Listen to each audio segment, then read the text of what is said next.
وسلام على عباده الذين اصطفى أما بعد فأعوذ بالله من الشيطان الرجيم بسم الله الرحمن الرحيم إن عدة الشهور عند الله 12 شهرا في كتاب الله يوم خلق السماوات والأرض منها 4 حرم صدق الله مولانا العلي العظيم۔ محترم ناظرین، السلام علیکم ورحمۃ اللہ وبرکاتہ۔ ناظرین گرامی، آپ تمام حضرات بخوبی جانتے ہیں کہ اس وقت محرم الحرام کا مہینہ جاری و ساری ہے، جو مہینہ بڑا ہی محترم، عزت والا، مقدس مہینہ ہے۔ ویسے تو میں آپ حضرات کو بتاؤں کہ کوئی بھی زمانہ، کوئی بھی دن اور کوئی بھی مہینہ حرمت اور عظمت کا حامل نہیں ہوتا ہے، کیونکہ کسی بھی زمانے، دن یا مہینے کی عظمت اور حرمت ہونے کا اصل جو سبب ہے وہ اللہ تبارک و تعالیٰ کی تجلیات اور انوار کا اس مہینے میں، اس زمانے میں، اس دن میں ظاہر ہونا ہے۔ لیکن اگر محرم الحرام کی بات کی جائے تو میرے دوستو، یہ مہینہ ایک ایسا مہینہ ہے جس مہینے کو کتاب و سنت کے اعتبار سے، تاریخی اعتبار سے بڑا شرف حاصل ہے۔ ایسا مہینہ ہے جس مہینے کو اسلام کے بعد نہیں بلکہ اسلام سے پہلے بھی محترم اور مقدس سمجھا جاتا تھا۔ یعنی زمانے جاہلیت میں بھی جب یہ مہینہ آتا تو لوگ جو ہیں تمام قسم کے جنگ و قتال اور لڑائی جھگڑا چھوڑ کر کے اور ظلم و زیادتی سے دور ہو کر کے، ہر طرح کی بری بات سے بچتے ہوئے اس مہینے کو گزارا کرتے تھے، اس مہینے کا ادب کیا کرتے تھے، اس مہینے کا احترام کیا کرتے تھے۔ لیکن جب اسلام آیا تو اسلام کے آنے کے بعد اس مہینے کی عزت کو، ادب کو، احترام کو باقی رکھا گیا، اور اللہ تبارک و تعالیٰ نے تو قرآن مجید کی سورہ توبہ میں صاف طور پر فرمایا کہ ان عدت الشہور عند اللہ 12 شہرا فی کتاب اللہ یوم خلق السماوات والارض منها 4 حرم، کہ بے شک اللہ تبارک و تعالیٰ نے جب آسمان و زمین کو پیدا کیا تو اس دن سے ہی اللہ تبارک و تعالیٰ کے نزدیک اللہ کی کتاب لوح محفوظ میں مہینوں کی تعداد جو ہے 12 ہے، جن میں سے 4 مہینے حرمت والے ہیں۔ اور وہ کون سے 4 مہینے ہیں؟ تو اس بات کی وضاحت میرے اور آپ کے آقا نامدار محمد مصطفیٰ سرکار دو عالم صلی اللہ علیہ وسلم نے حدیث پاک کے اندر فرما دی ہے۔ بخاری شریف کی ایک حدیث ہے جس کو روایت کرنے والے حضرت ابو بکر رضی اللہ عنہ ہیں کہ اللہ کے رسول صلی اللہ علیہ وسلم نے ارشاد فرمایا کہ زمانہ اپنی ہیئت پر واپس آ گیا ہے، جس پر یہ اس دن تھا جب اللہ تبارک و تعالیٰ نے آسمان و زمین کو پیدا کیا، اور مہینوں کی تعداد 12 ہے، یعنی مہینے 12 ہیں، جن میں سے حرمت والے 4 مہینے ہیں جو بڑے ہی محترم اور ادب والے مہینے ہیں۔ 3 مسلسل ہیں، یعنی ذوالحجہ، ذوالقعدہ، ذوالحجہ اور محرم الحرام، اور 4تھا مہینہ جو رجب ہے، جو جمادی الاخر اور شعبان کے درمیان ہے۔ میرے دوستو، اس آیت کو پڑھنے کے بعد اور اللہ کے رسول کی اس حدیث پاک کو پڑھنے کے بعد معلوم ہو جاتا ہے کہ ایک تو مہینوں کی تعداد جو ہے 12 ہے، اور ساتھ ساتھ یہ بھی معلوم ہو جاتا ہے کہ ان مہینوں کے اندر 4 مہینے جو ہیں وہ حرمت والے ہیں، احترام والے ہیں۔ اور اسی کے ساتھ ساتھ یہ بھی معلوم ہو جاتا ہے کہ ان مہینوں کو ترتیب دینے والا کوئی انسان نہیں ہے، کوئی شخص نہیں ہے، کوئی فرد بشر نہیں ہے، بلکہ اللہ تبارک و تعالیٰ نے ان مہینوں کو بنایا ہے اور ان کی تعداد جو ہے 12 رکھی ہے، جن میں سے 4 مہینے اللہ نے حرمت والے بنائے ہیں، جن 4 مہینوں میں سے ایک مہینہ محرم الحرام کا بھی ہے۔ اور محرم الحرام کا مہینہ ایسا مہینہ ہے جس کو تاریخی اعتبار سے بھی بڑی اہمیت کا جو ہے شرف حاصل ہے، جس میں ایسے عظیم الشان واقعات جو ہیں پیش آئے ہیں جو دیگر مہینوں کے اندر نہیں ملتے ہیں، جن کی مثالیں دوسرے مہینوں کے اندر موجود نہیں ہیں۔ جن میں سے سب سے بڑا واقعہ کہ اللہ تبارک و تعالیٰ نے اپنے کلیم کو حضرت موسیٰ علیہ السلام کو اور ان کی معیت میں بنی اسرائیل کو مصر کے ظالم حکمراں، ظالم بادشاہ فرعون سے اور فرعون کی ظالم فوج سے نجات عطا فرمائی۔ اس کے علاوہ بعض تاریخی کتابوں میں کچھ اور واقعات ملتے ہیں جن کے بارے میں کہا جاتا ہے کہ وہ اسی مہینے میں رونما ہوئے، اسی مہینے میں پیش آئے۔ میرے دوستو، لیکن ان کو بتانا، ان کو جو ہے آپ حضرات کے سامنے پیش کرنا مناسب نہیں ہے، کیونکہ مفتیان اعظام یہ بھی فرماتے ہیں کہ ان واقعات کی کوئی اصل، کوئی بنیاد جو ہے اب تک نہیں ملی ہے اور نہ ملتی ہے۔ تو میرے دوستو، یہ بڑا واقعہ ہے جو روایت سے جو ہے ثابت ہے، لیکن میں کہنا چاہتا ہوں کہ اگر وہ واقعات بھی اس مہینے کے اندر پیش آئے ہیں تو اس کا علم اللہ کے پاس ہے، تو اس مہینے کی فضیلت اور اس کا احترام مزید بڑھ جاتا ہے۔ تو میرے دوستو، یہ جو مہینہ ہے محرم الحرام کا مہینہ، اس مہینے میں انسان کو چاہیے، اس مہینے کا تقاضا یہ ہے کہ ہر طرح کے برے کام سے بچتے ہوئے، ہر طرح کے گناہ سے، اللہ کے نافرمانی سے بچتے ہوئے اچھے کام کرنے کی کوشش کی جائے، برے کاموں سے دور رہ کر کے زندگی گزارنے کی کوشش کی جائے، ہر طرح کے اچھے عمل کو کیا جائے۔ اور اگر دیکھا جائے پورا سال اللہ کا ہے، ہر ایک مہینہ، ہر ایک دن اللہ کا ہے، پورے سال ہی انسان کو اچھے کام کرنے چاہیے، برے کاموں سے بچنا چاہیے، لیکن ان 4 مہینوں میں گناہ کرنا، اللہ کی نافرمانی کرنا، برے کام کرنا بہت زیادہ سخت ہو جاتا ہے، بہت زیادہ سخت ہو جاتا ہے۔ اور اس مہینے کی اگر خاص عبادت کی بات کی جائے تو میرے دوستو، اس مہینے کی خاص عبادت جو ہے وہ روزہ ہے، جو اس روایت سے معلوم ہوتا ہے کہ ترمذی شریف کی ایک روایت ہے جس کے راوی حضرت علی رضی اللہ عنہ ہیں۔ اللہ کے رسول صلی اللہ علیہ وسلم کے بارے میں آتا ہے کہ ایک شخص آیا اور آ کر کے کہنے لگا، یا رسول اللہ، رمضان المبارک کے روزوں کے علاوہ اگر میں کسی اور دن کا روزہ رکھنا چاہوں تو آپ مجھے کس دن کا روزہ رکھنے کا حکم فرماتے ہیں؟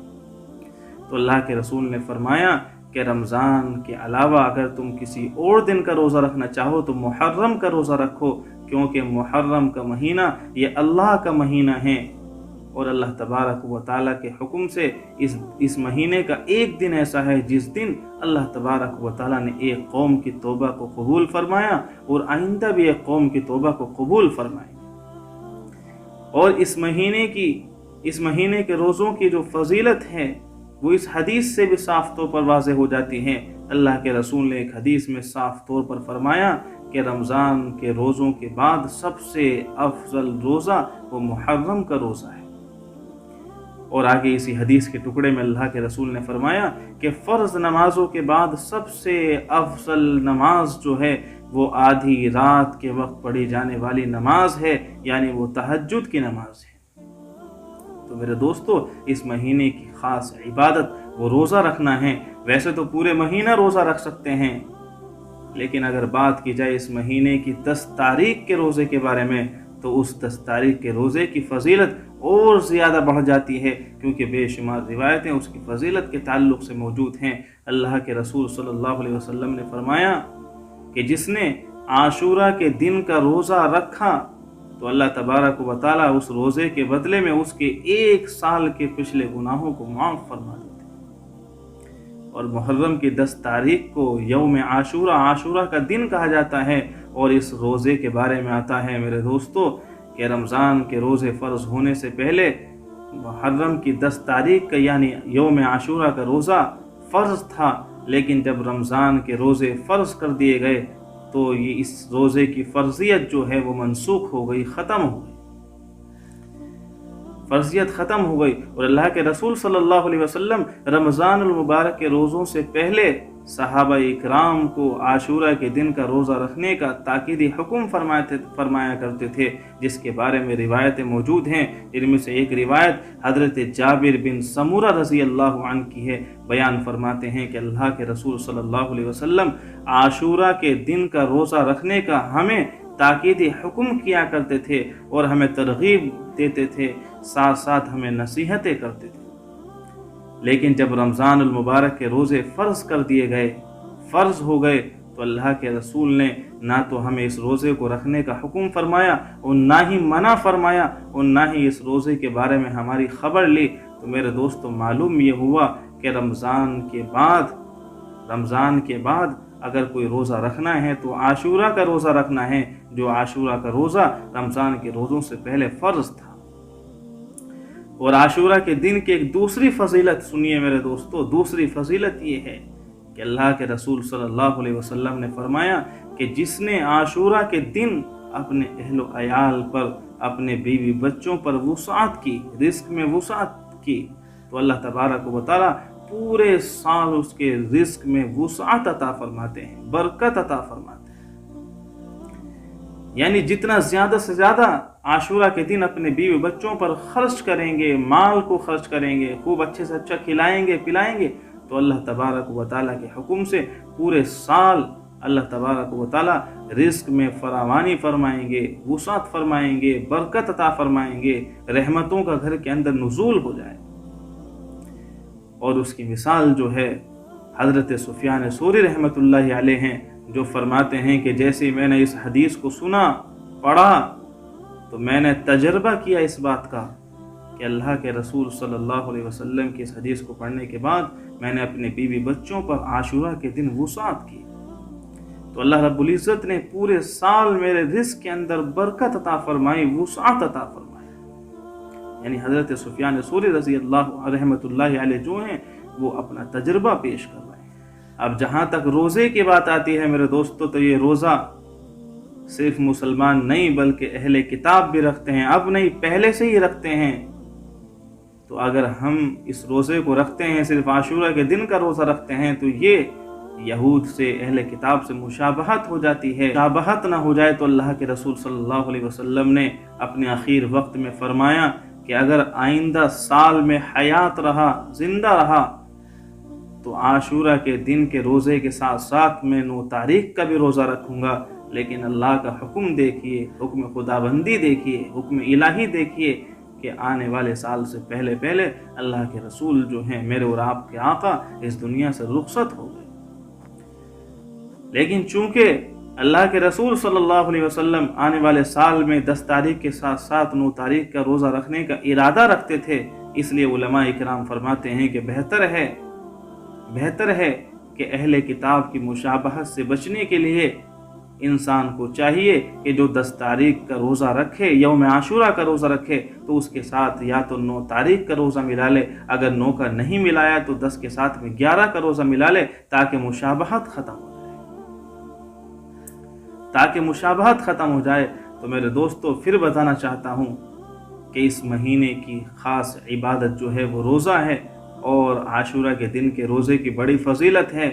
अल्लाह तबारक व तआला पिछले 1 साल के गुनाहों का कफ़ारा कर देते हैं। और साथ साथ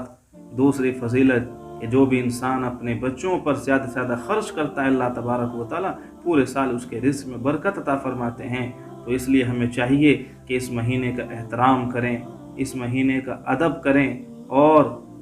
जैसा कि कहा जाता है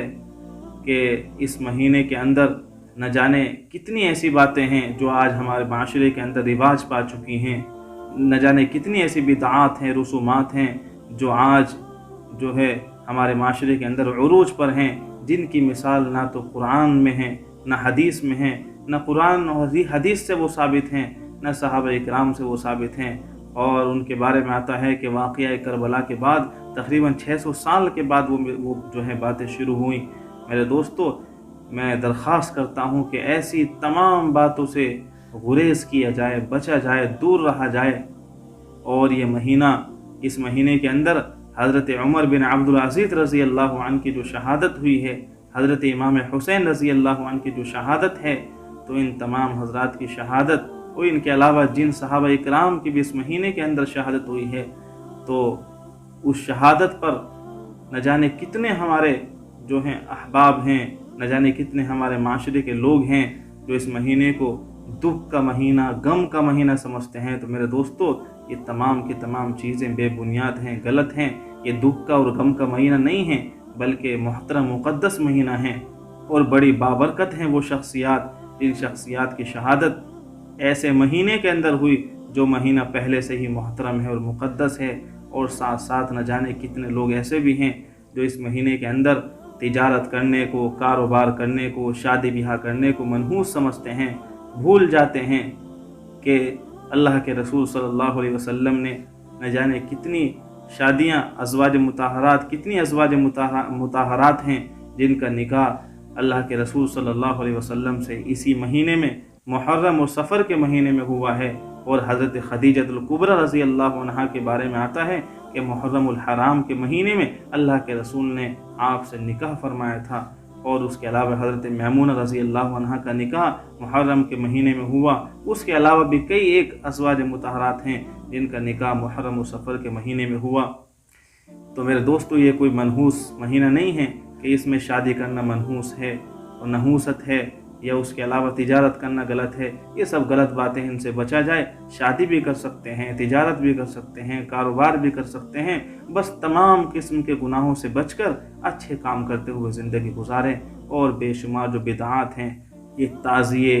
ये जो हैं खिचड़ा पकाना, उसके अलावा मुफ्तियान इज़ाम फरमाते हैं कि न जाने कितनी चीज़ें हमारे माशरे में जारी हैं। शरबत पिलाना, काले कपड़े पहनना, अजीब व गरीब गम का माहौल बना के रखना, ये तमाम बातें गलत हैं। इस्लाम से इनका कोई ताल्लुक़ नहीं है। और आखिर में ये भी गुजारिश करना चाहता हूँ कि अगर सही मालूमात हासिल करना है और अपनी ज़िंदगी को बेहतर बनाना है, तो मेरे दोस्तों, ज़िंदगी में कुरान मजीद ज़रूर पढ़िए और कुरान मजीद को तर्जमे के साथ पढ़िए। अल्लाह के रसूल की प्यारी बातों को, अहदीस मुबारका को तर्जमे के साथ पढ़ने की कोशिश कीजिए। आपकी ज़िंदगी के अंदर एक तब्दीली आएगी और एक सही मालूमात आपको हासिल हो जाएगी। और उसके अलावा भी अगर कुछ सही और गलत के बारे में जानने की अगर एक जुस्तजू है, एक कोशिश है, तो अपने उलमा इकराम से, मुफ्तियान इज़ाम से रब्ता करें, उनसे मालूम करें क्या सही है, क्या गलत है। अल्लाह तबारक व तआला हम सबको कहने सुनने से ज़्यादा अमल करने की तौफीक मरहमत फरमाएँ। व आखिरु दावाना अनिल हम्दुलिल्लाह।